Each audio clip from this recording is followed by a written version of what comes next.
বক ও কাঁকড়া। একটি বক কোনো এক জলাশয়ের ধারে বাস করত আর জলাশয়ের মাছ খেয়ে দিন কাটাত।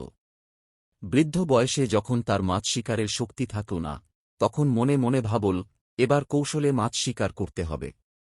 একদিন খুব বুকভরা দর্দ নিয়ে জলাশয়ের ধারে গিয়ে বসল।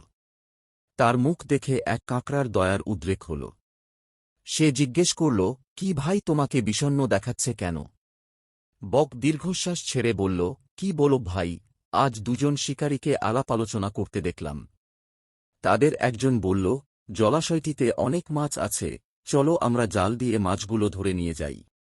অন্যজন বলল, না, তার আগে চারদিকে জাল দিয়ে ঘিরে ফেলতে হবে, পরে সুযোগ মতো ধীরে ধীরে নিলেই চলবে। এসব কথা শুনে আমি খুব ব্যথিত হয়েছি। যদি সব মাছ ধরে নিয়ে যায়, তাহলে আমার কি উপায় হবে? এদের উপরই আমার জীবন জীবিকা নির্ভরশীল।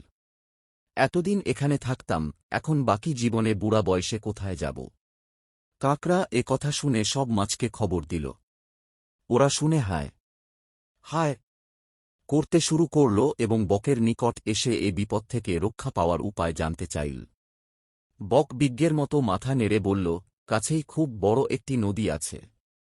আমি তোমাদেরকে এতটুকু সাহায্য করতে পারি যে প্রতিদিন কিছু কিছু মাছকে সেখানে পেঁচে দিব। মাছেরা পরামর্শ শুনে খুব খুশি হল। এমনি করে বক কৌশলে মাছ ধরে খেতে আরম্ভ করল। এভাবে কিছুদিন খাওয়ার পর কাঁকড়ার একদিন সেই নদী দেখার স্বাদ জাগল।